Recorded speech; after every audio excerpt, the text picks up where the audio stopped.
ठीक है। सो in Python class. ठीक है, खूब समझते हैं पहले वो। ठीक है, अब कोड पे आते हैं।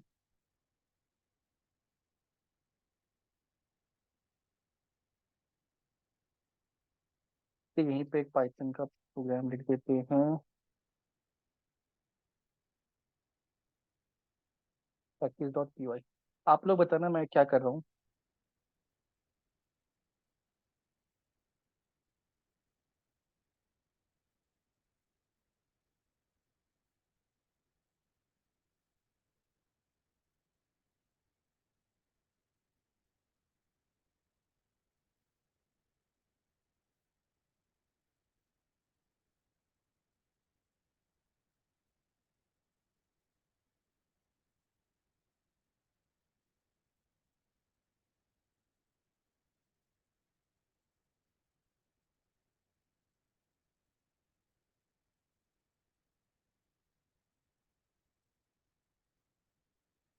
ठीक है, प्रोग्राम में 9 आया।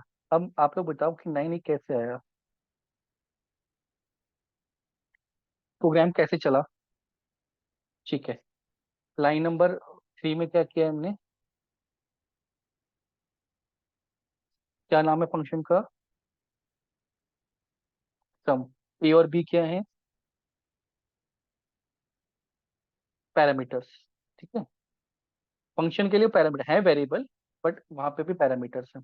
रिजल्ट क्या है, वेरिएबल के अंदर दो पैरामीटर जो हमने पास किए थे वो उसके अंदर आ गए। फिर हमने रिजल्ट को प्रिंट करा दिया, यहाँ से कॉल कर लिया। ठीक है,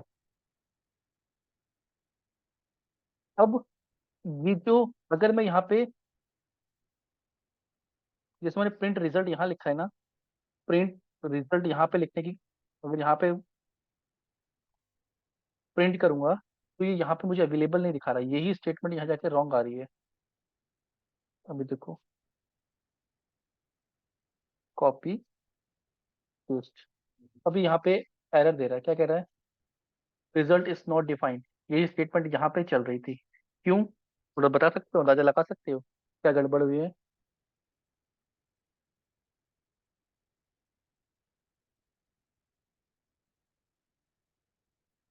नहीं, देखो, ये रिजल्ट हमने जब प्रिंट किया है तो ऊपर को वैल्यू असाइन हुई है, और ये सब कहाँ हो रहा है, सम के अंदर हो रहा है। अगर इस डेफिनेशन के अंदर हमने कोई वेरिएबल इनिशियलाइज किया है, उसको वैल्यू दी है, ठीक है, तो वेरिएबल की जो स्कोप है वहां तक वो यूज हो सकता है, तो वो ये डेफिनेशन ही है। क्लियर, जैसे इफ का स्कोप था ना, वैसे ही, जैसे मैंने इफ क्लॉज लिख दिया, इफ यहाँ पे लिख दिया, if A is greater than B, ठीक है, प्रिंट कर दो ए इज ग्रेटर। ठीक है, ठीक है, यहाँ पे ए ले लिया, सपोज पहले करते थे ना, ए 9, बी इज इक्वल टू 10। तो ये प्रिंट का स्कोप है। अगर इसके अंदर मैं कोई वैल्यू डिफाइन कर दूँ, सी इज इक्वल टू 10 कर सकता हूँ, प्रिंट कर सकता हूँ सी। तो ये इसका स्कोप कहाँ है, सी का, सी का स्कोप सिर्फ इफ के अंदर है, जहाँ से डिफाइन किया है ना, के नीचे नीचे इस ब्लॉक तक, इफ तक कर सकता हूँ। बाहर करूंगा प्रिंट सी, तो वो एरर देगा। क्लियर, हाँ। ये जो मेथड के अंदर हमें यहाँ पे तो, अगर वैसे ही, अगर हम किसी इंडेंटेशन के अंदर कोई भी वेरिएबल को डिफाइन करते हैं तो उसी इंडेंटेशन तक रहता है। अगर मैं रिजल्ट को यहाँ पे लिखता, रिजल्ट इज इक्वल टू 10, ये ग्लोबल है और ये लोकल है। क्लियर, तो रिजल्ट देखो क्या प्रिंट होगा अभी, पहले 9 प्रिंट हुआ, फिर 10 प्रिंट हुआ। ऐसा क्यों, जब प्रोग्राम चला, रिजल्ट की वैल्यू, ये ग्लोबल वेरिएबल है, इसकी वैल्यू हो गई 10। ठीक है, ये सम डिफाइन है। जब ये फंक्शन चला, इसने कॉल किया, सम की वैल्यू हो गई 9, उसने प्रिंट किया 9, इसके पास ये रिजल्ट है। फिर हम बाहर आ गए, फिर प्रिंट के इससे 10 क्यों, क्योंकि इसकी प्रीवियस वैल्यू थी। यहाँ पे तो ये चलेगा नहीं, यहाँ पे कौन सा चलेगा, ग्लोबल वाला, कि ग्लोबली डिफाइन है। किसी वेरिएबल स्कोप के अंदर डिफाइन करते हैं तो लोकल वेरिएबल, बाहर डिफाइन करते हैं तो ग्लोबल वेरिएबल। बाहर का कहीं भी यूज कर सकते हैं, अगर अंदर यूज करेंगे तो वो उसी अंदर तक है। क्लियर। जैसे हमारे, जैसे हम किसी सोसाइटी में रहते हैं, ऐसे एग्जांपल याद है, किसी सोसाइटी में रहते हैं, सोसाइटी का जो पार्क है तो कोई भी यूज कर सकता है, वो ग्लोबल हो गया। लेकिन जो हमारे घर है, घर के अंदर जो सामान है वो प्राइवेट है, वो सिर्फ हम यूज कर सकते हैं। ठीक है। तो उसको ये कॉन्सेप्ट होता है स्कोप, लोकल या ग्लोबल। तो वेरिएबल जब हम बनाते हैं, तो अगर हमें पूरे प्रोग्राम में यूज करना है तो ग्लोबल, किसी फंक्शन के अंदर ही यूज करना है तो लोकल। क्लियर। ठीक। तो ये स्कोप का कॉन्सेप्ट होता है। नेक्स्ट है मॉड्यूल्स। अब मॉड्यूल बहुत इंपॉर्टेंट है। मॉड्यूल, सपोज मेरे पास कोई भी फंक्शन है, सम। क्लियर। मुझे सपोज यहाँ पे लिखाते हैं, एक फंक्शन बना दे, my average ABC, A, B, C, comma नहीं ले रहा। ठीक है। कम करता है ये, प्रिंट कर देता है ये।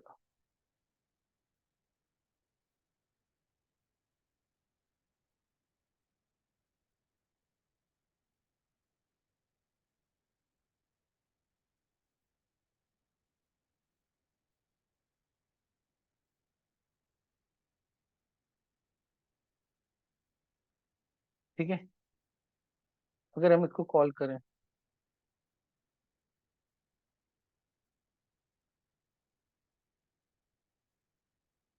यहाँ से तो हमने कॉल कर लिया,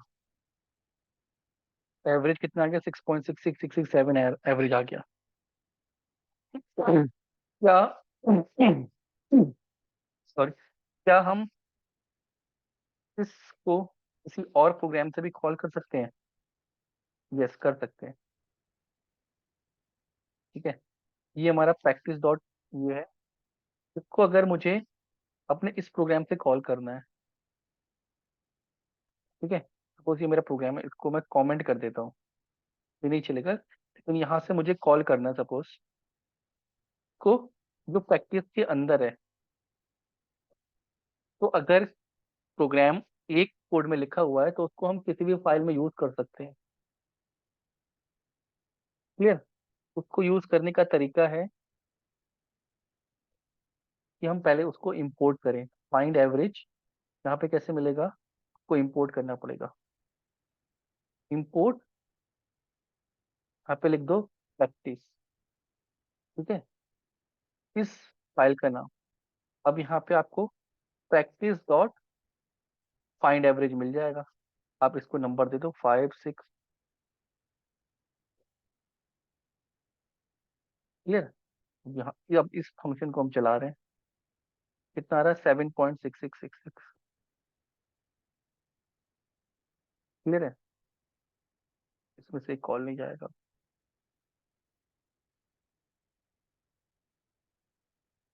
क्या क्या, 7.666, नंबर चेंज कर दो, 16 कर दिया। यही प्रोग्राम चल रहा है तो देखो चेंज हो गया, 11 आ रहा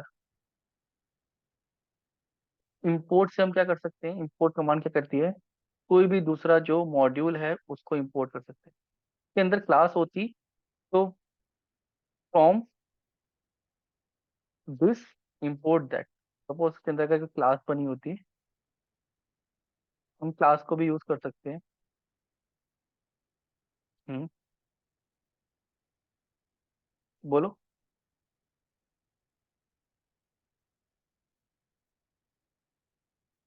हाँ, ये मॉड्यूल हो गया, एक फाइल मॉड्यूल हो गया।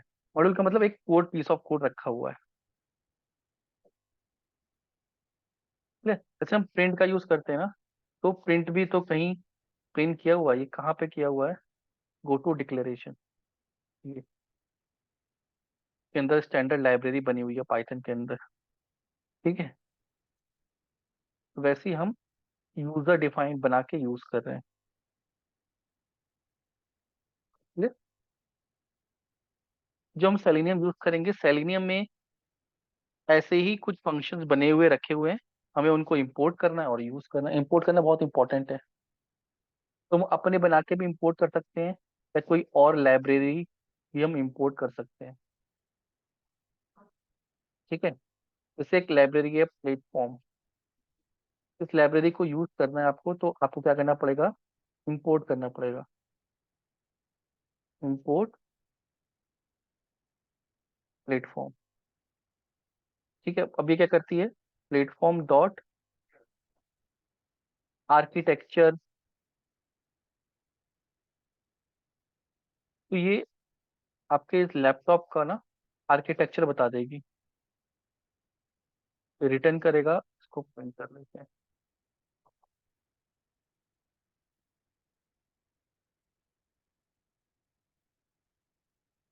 कह रहा है 64 बिट विंडो पी। तो जिस भी लैपटॉप में इसको चलाएंगे, ये कोड जाके उस लैपटॉप का 64 बिट प्रोसेसर और विंडो प्रोसेसिंग निकाल के दे रहा है कि भाई ये विंडो मशीन पे चल रहा है, और 64 बिट का प्रोसेसर। ठीक है, तो ये कैसे पॉसिबल है? ये क्या मेथड हमने लिखा है? नहीं, ये हम इनबिल्ट यूज कर रहे हैं, जो पाइथन में ऑलरेडी है। ये हमने खुद बनाया है। क्लियर? ये चीज समझ में आई? पाइथन में बहुत सारी लाइब्रेरीज बना के रखी हुई है जिसको हमें यूज करना है। ठीक है, अब कुछ तो लाइब्रेरीज पाइथन के साथ आती हैं, और बहुत सारी लाइब्रेरीज पाइथन के साथ नहीं आती, क्योंकि पाइथन के साथ दे देंगे तो बहुत हैवी हो जाएगा इंस्टॉल करना पाइथन को। तो जो फ्रिक्वेंटली यूज होती है लाइब्रेरी, उनको दे दिया जाता है। बाकी आप सर्वर से भी अपने सिस्टम में इंस्टॉल कर सकते हो पाइथन की लाइब्रेरी। जैसे सेलिनियम है, सेलिनियम एक एक्सटर्नल लाइब्रेरी है। ठीक है, इसको हम क्या कर सकते हैं? पाइथन के साथ इंस्टॉल कर सकते हैं। क्लियर? अब एक्सटर्नल लाइब्रेरी को कैसे इंस्टॉल करते हैं, उसके लिए हमें पिप सीखना पड़ेगा। नेक्स्ट है पिप। पिप क्या होता है? पिप का मतलब होता है पैकेज मैनेजर। कोई भी लाइब्रेरी अगर हमें सर्वर से अपने प्रोजेक्ट में इनबिल्ट करानी है, तो उसको हम पिप की हेल्प से कराते हैं। ठीक है, कैसे? पहले चेक करेंगे कि पिप हमारे पे है नहीं है। कैसे चेक करेंगे? टर्मिनल पे जाएंगे अपने, यहाँ पे लिखेंगे पिप हाइफन हाइफन वर्जन। ठीक है, तो दिखा रहा है पिप 24, और इस लोकेशन पे है। पिप कहाँ से आता है? ये जब भी हम पाइथन इंस्टॉल करते हैं तो उसके साथ आता है। ठीक है, तो एक लाइब्रेरी है कैमल केस, उस लाइब्रेरी का नाम है कैमल केस। जैसे सेलिनियम है ना, वैसे कैमल केस लाइब्रेरी है। ये हर लेटर को इंक्रीज कर देती है, कैमल केस में कन्वर्ट कर देती है। तो अगर हमें इसकी इंस्टॉल करना है, तो क्या लिखेंगे? पिप इंस्टॉल कैमल केस। छोटी सी लाइब्रेरी है, इसमें कोई 1.3 KB की। सर्वर में गया, इंस्टॉल किया, ठीक है, done. Successfully install camel case. तो इसने मेरे सिस्टम में कैमल केस लाइब्रेरी को इंस्टॉल कर दिया। तो मैं उस लाइब्रेरी को इंपोर्ट कर सकता हूँ यहाँ पे। इंपोर्ट कैमल केस, देखो। अब कैमल केस लाइब्रेरी के अंदर एक क्लास है, camel case dot camel case, ये क्लास है। इस क्लास का हम ऑब्जेक्ट बना सकते हैं। ठीक है, ऑब्जेक्ट बनाने के बाद,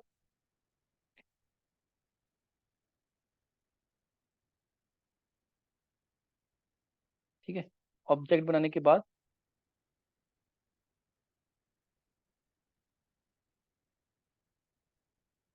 क्या एक मेथड है हम इसको आप कुछ भी दो।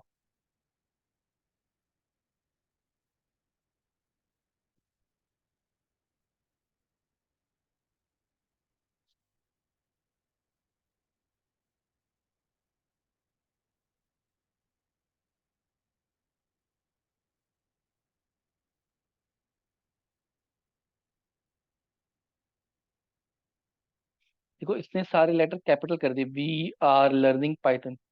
हर लेटर, जो फर्स्ट वर्ड है हर लेटर का, उसको कैपिटल कर दिया, ये इसका काम है।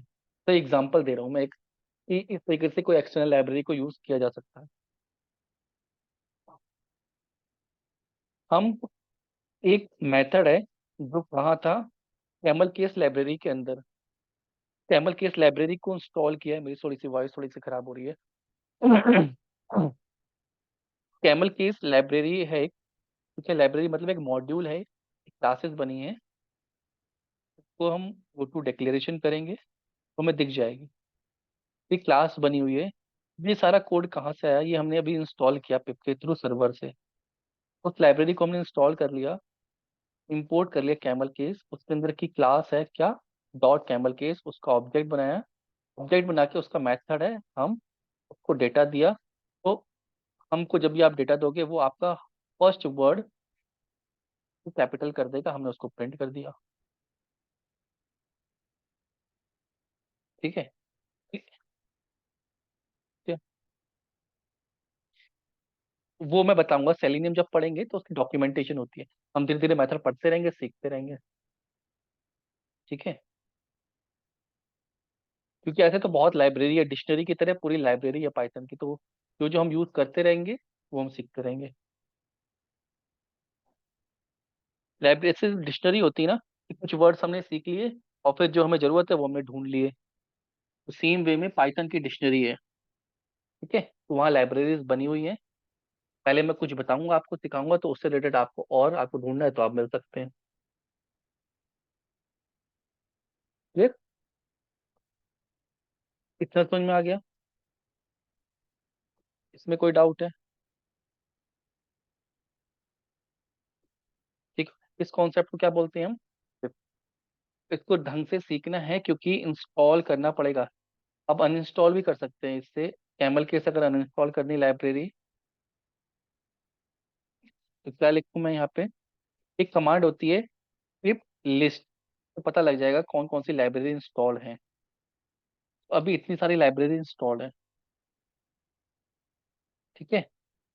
कैमल केस इंस्टॉल्ड है, नमपी, ओपन सीवी, पाइथन, पैकेजिंग, पिप, पाइटेस्ट, सेलेनियम, एकदम इसको। मुझे कैमल केस अनइंस्टॉल करनी है, यहाँ पे लिख दूं पिप अनइंस्टॉल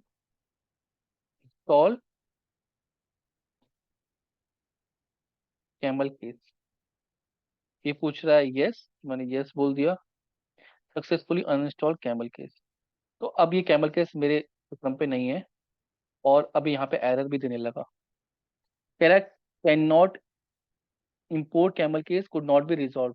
कह रहा है पाइलान इसको नहीं ढूंढ पा रहा है, तो अब आप इसका ये मेथड यूज नहीं कर सकते, मुझे हटाना पड़ेगा। ठीक है। प्लेटफॉर्म तो इनबिल्ट था, कैमल मैंने इंस्टॉल करके देखा था, फिर इसको अनइंस्टॉल कर दिया। तो इंस्टॉल करना और अनइंस्टॉल करना सीखा हमने किसी भी लाइब्रेरी को। ये क्या करेंगे, सेलेनियम को इंस्टॉल और अनइंस्टॉल करेंगे हम। ये चीज क्लियर हो गई?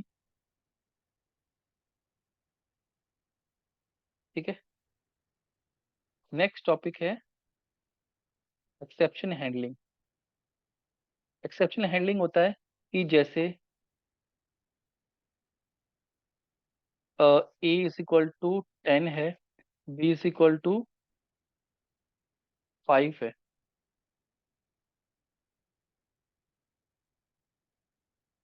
इंट, इसमें एक प्रोग्राम लिखा हुआ था, पहले उस पर जाते हैं।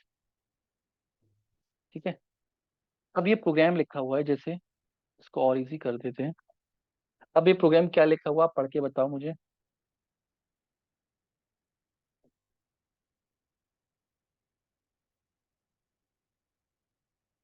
चलो और सिंप्लीफाई कर देते हैं। प्रिंट ए, अब क्या होगा प्रोग्राम में,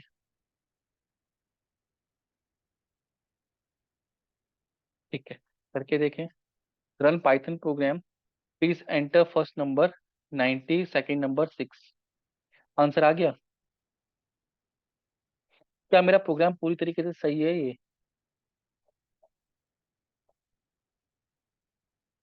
क्या कभी इसमें एरर आ सकती है?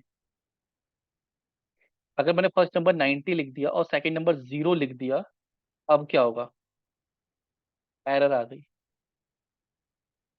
क्या एरर आ गई? Zero division error. तो यहाँ पे सपोज प्रोग्राम और भी लिखा होता, programs and hair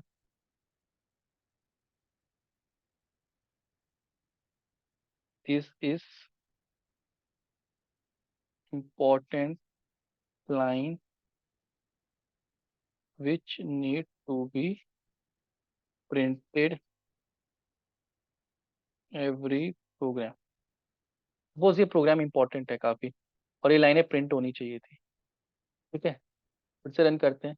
easy password डालते हैं। नंबर मैंने डाला 7 2, 7 और 2 8.5 आया। प्रोग्राम की लाइन लगी, सब कुछ चल गया। प्रोग्राम में गड़बड़ कब हुई? मैंने 90 लिख दिया और 0 से डिवाइड कर दिया। ठीक है, तो ये प्रोग्राम यहाँ पे जाके फेल हो गया। क्यों? क्योंकि यहाँ पे एक्सेप्शन आ गई। एक्सेप्शंस मतलब कोई ऐसा केस जब कंपाइलर उसको सॉल्व ना कर पाए। जैसे क्या होता है कि मैथ्स में हम किसी भी नंबर को 0 से डिवाइड नहीं कर सकते, तो वो एक्सेप्शन केस होता है। क्लियर है? या कोई भी ऐसी एक्सेप्शन आती है कि यूजर गलत नंबर डाल सकता है, या कोई भी ऐसा केस है, ठीक है, तो वहां पे क्या होता है कि प्रोग्राम चलना बंद हो जाता है। क्लियर? तो मुझे पता है कि इस लाइन पे मैं कैलकुलेशन कर रहा हूँ और इस लाइन पे कुछ एरर आ सकता है। क्लियर? तो मैं यहाँ पे ट्राई और एक्सेप्ट का यूज करता हूँ। ट्राई, और इसको ट्राई के अंदर लिखूंगा। ठीक है, और यहाँ पे लिखूंगा एक्सेप्ट और प्रिंट कर दूंगा। और यहाँ पे लिख दूंगा you can not divide a number by 0। जैसे इफ एल्स होता था, इफ एल्स तो कंडीशन चेक करता था, कंडीशन ही चेक करता। ये ट्राई करेगा इसको रिजॉल्व करने का। अगर हो गया तो प्रोग्राम जंप कर जाएगा यहाँ पे। अगर नहीं कर पाया तो ये प्रिंट कर देगा। ये सपोज आपने ऊपर डाला 90, फिर डाला 10, तो ये तो सॉल्व हो जाएगा, प्रोग्राम आगे बढ़ जाएगा। अगर ये सॉल्व नहीं कर पाए, यहाँ पे एक्सेप्शन आ गई, तो वो एक्सेप्शन पे एक्सेप्ट करेगा और ये प्रिंट कर देगा क्यों नैनो डिवाइड। एक्सेप्शन कब आएगी? जब वो 0 से डिवाइड करेगा तब आएगी। Let's see. तो पहले क्लियर कर देते हैं।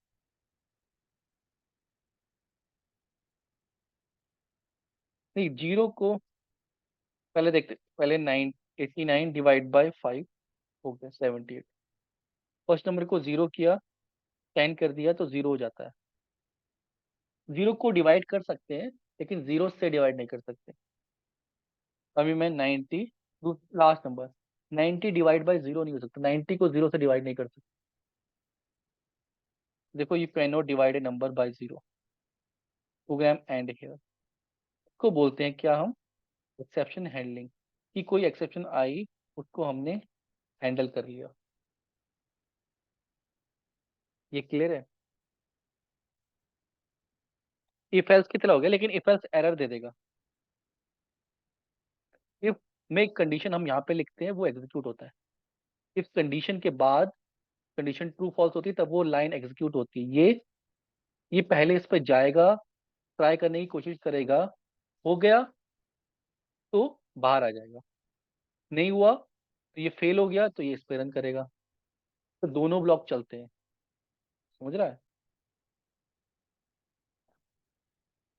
ये हमेशा चलेगा। चल गया तो ठीक है, आगे पहुंच गया। अगर नहीं चला तो फिर ये वापस ये चलेगा। इफ में ऐसा नहीं होता। इफ अलग है, ट्राई एक्सेप्ट है। इस लाइन पे एक्सेप्शन आ रही थी, इसको हम कैच करने की कोशिश कर रहे हैं।